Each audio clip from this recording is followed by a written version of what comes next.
Good day everyone, and again welcome back to our YouTube channel, Learn with Randy.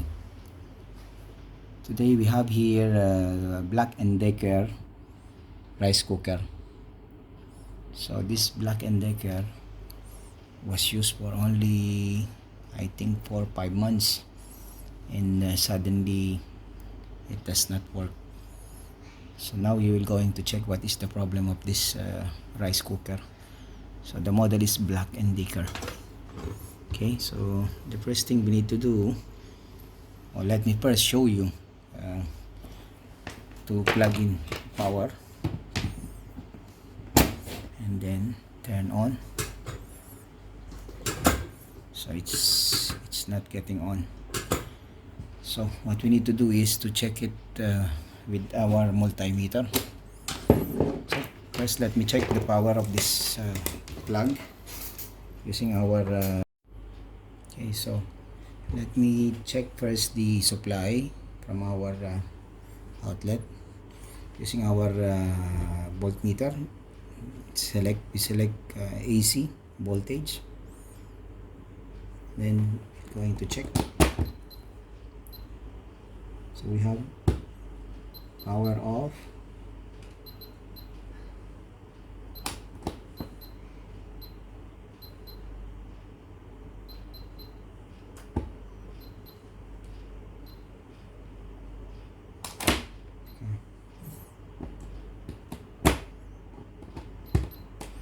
ulit mali.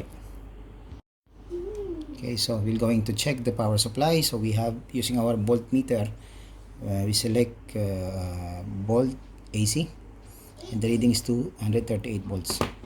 Okay, so first thing you need to do is to check, verify whether you have power or electricity on your plug point. So using our voltmeter, we select the volt AC and we check the power reading. It is 238 volts. So verify that we have power source. Okay, so next step is we will going to check the fuse. Okay, so basically most of the rice cooker has a fuse at the plug, so you can remove or even check it directly from the plug point. But here, as this mentioned, it has 3 ampere fuse. Okay, so again, using our climeter or voltmeter, we will select the ohms with buzzer and we will check our fuse. Okay, so verified fuse is okay. We will going to fix it back. So make sure that the fuse, if the fuse is blown, you have to replace it with the same rating. If it is 3 ampere or 3 ampere to 20 volts, you have to change the same rating to avoid the overloading or not getting fuse if there is any malfunction inside the unit. Okay, so we'll fix back the cover. Now next is we will going to open the rear back panel using for this unit, Black & Decker, model is RC650. so it has this triangle type of screw. But basically, if you don't have this special tool, normally if you have like this, you can find all the available screwdriver with this specific type. But for this, we can use any of screwdriver, small screwdriver that can able to fit into the slot to open it.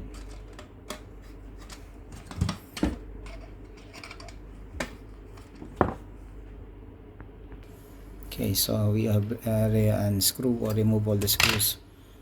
Okay, now we can able to see what is internal of this rice cooker. So basically, we have the heating element, which is this and this. Okay, it's a mounted heating element, and we have here the thermal fuse here. Okay, and our contact point. This is the contact point if it is reaching the desired temperature or cooking point. So it will, from cooking, it will turn to cook. This is the switch responsible for that function. Okay, so what are we going to check now? First, we will going to check this cable, the plug cable from here to the connection here, both of them.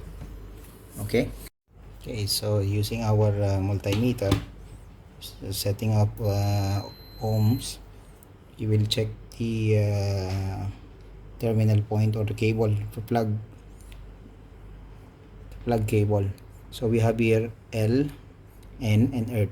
So basically one of this should be connected here, beginning and ending. So we'll check the L, which is, I suppose, this one here. So L is connected to here. That means this L live connection is okay. Cable is fine. Then we'll check the N.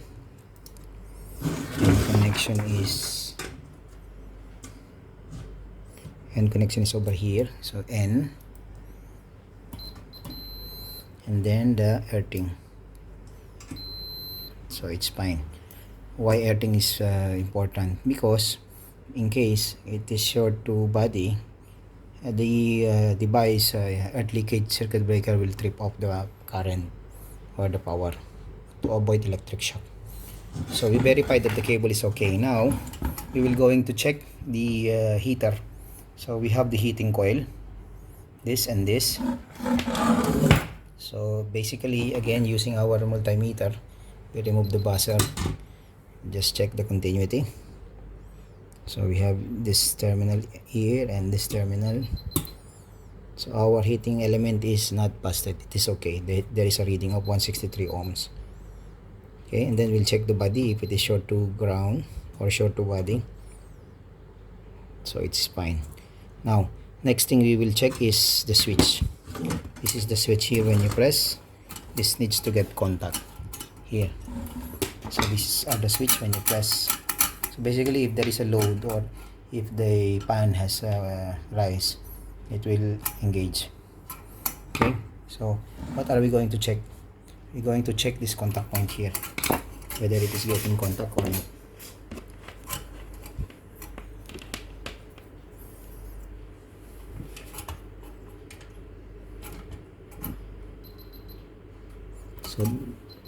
So it is contact.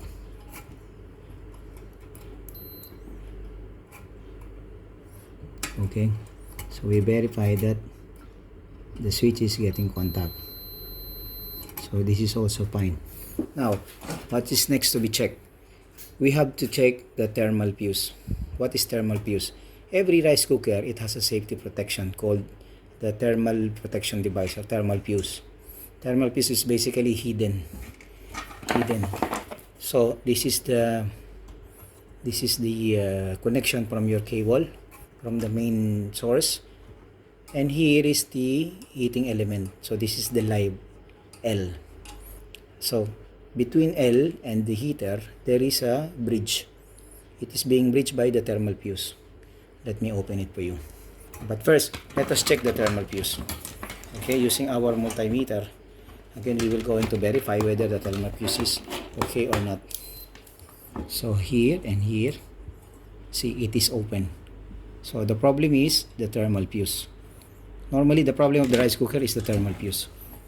So if you don't have a thermal fuse and you want to cook your rice on emergency or immediately, you can bridge this cable to here.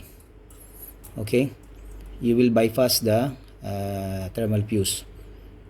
That is only in case that you really need to cook your rice. If you are in the province or somewhere that you cannot able to get immediately the thermal fuse, then you can bridge this, the L, to the heater, terminal 1.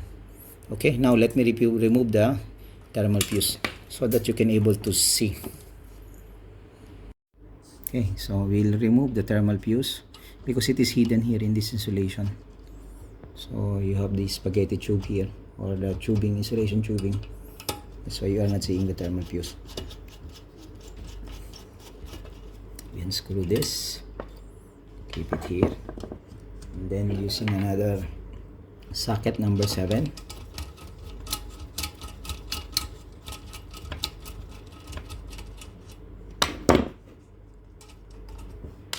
and then we can remove the thermal fuse. Okay, so this is the thermal fuse. Let me open or remove the insulation. So okay, there you go. So this is the thermal fuse. The function of this, it has a tolerance of, let us see how much tolerance there, 184 degrees, 184 degrees. So 184 centigrade is the tripping point of this. More than 184, it will cut off, all trip off or blow. So as it mentioned here, 220 volt or 10 amp, 250 volt, 10 amp, 250 volt. I hope you can see this, it's so small. So 10 amp, 250 volt or 250V, and the tripping point or the thermal tolerance is 184 degrees. So you can bring this to the electronic shop and get one. Okay, so basically I bought one here, okay, with the same equivalent rating. So we will going to install this. Okay, so it is readily available there. You can buy at the electronic shop. It's very low cost. It's not even, I think, less than $1 to buy this. Okay, so basically we will use the insulation, okay, that we remove. But this is a bit small since this is big.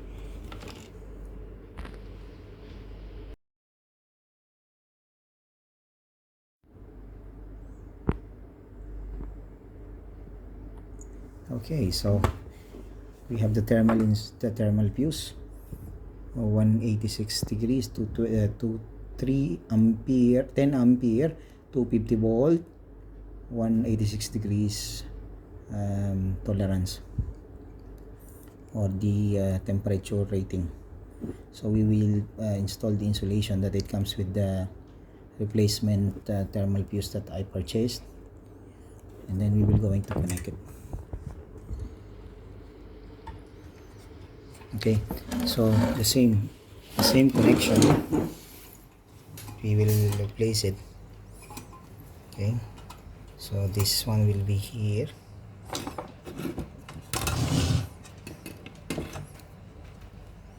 Here you go, and here, and then we will gonna screw it.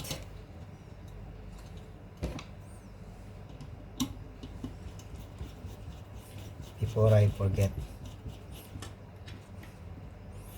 let me first show you the difference between the good and the bad thermal fuse. Okay, so this is the bad thermal fuse. There is no reading. Okay, no reading, that means it is open, faulty. And this is the good thermal fuse, here and here. See, it is not open, that means the current will flow. Okay, so now you know the common problem again of the rice cooker is the thermal fuse. But be careful always to buy the same rating, as it says here, 10 ampere, 250 volt, 186 degrees tolerance, or the heating thermal capacitance.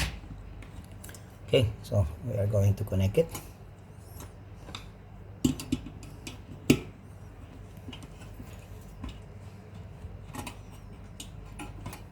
Make sure that it is properly being laid. It's not obstructing any of the control device. And we will fix the nut.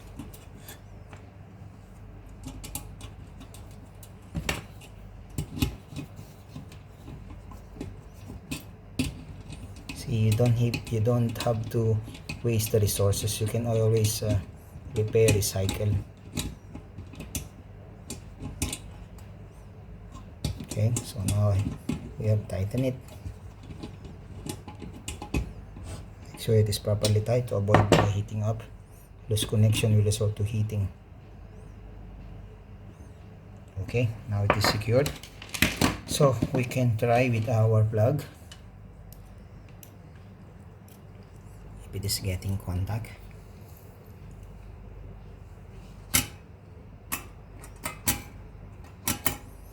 So from here to here, yes, it's contact. Before it wasn't from live to the heater, it's not engaging because of the faulty thermal fuse. And this is for the neutral point. Okay, and then we'll check if there is no short to body, so that no electric shock. So everything is fixed back. Now we will go into put the cover. Make sure everything is arranged, no loose, no shorts. So for those who like the video, please don't forget like and subscribe, so that will be encouraged to do more of knowledgeable, or how you say, the repair. Can teach you the basic knowledge for the repair.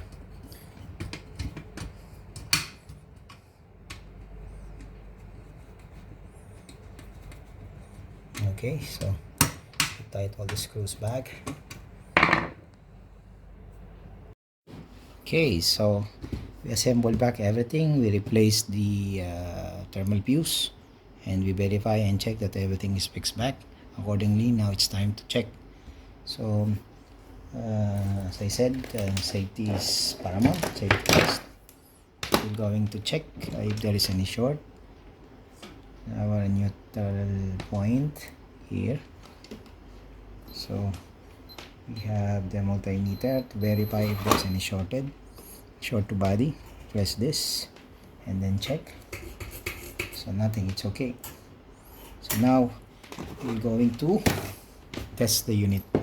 So we put some water in the bowl, and then we put the cup, fix it back here. Assume that there is a rice inside. Then we plugged it.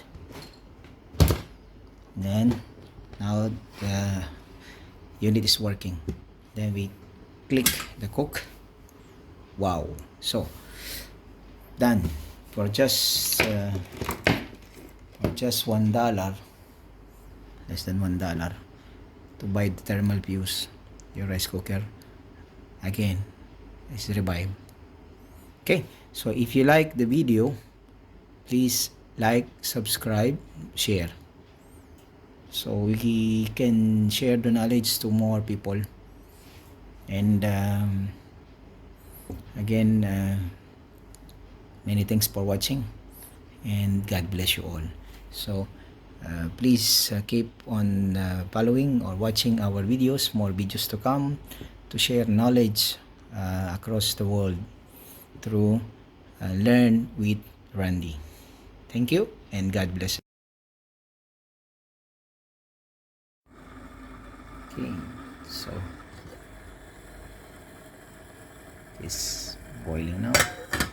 By the way, the reason why the rice cooker, or for this specific rice cooker, why the thermal fuse blown up, is because the cook, they put more cold rice. So basically they filled with the rice, and it got cooked, and then the old rice or the cold rice, the rice that was cooked the previous day was put inside, so it is overfilled or overweight, causing the return spring or this automatic turning off spring to become very heavy and it doesn't click back. So it is continuously heating until it reaches more than 186 degrees centigrade. So that causes the thermal fuse to blown. So avoid to overfill your rice cooker. If it is on this level, on that minimal, on that level of 0.6 here on the arrow here, so maintain it that way only. If you overfill or if you put more cold rice or excess rice on top and you close it and you keep it cooking, then it will damage the thermal fuse. Okay, so again, if you like and subscribe, if you like the video, if you learn something, please like it, share and subscribe. Thank you. God bless everyone. Bye bye.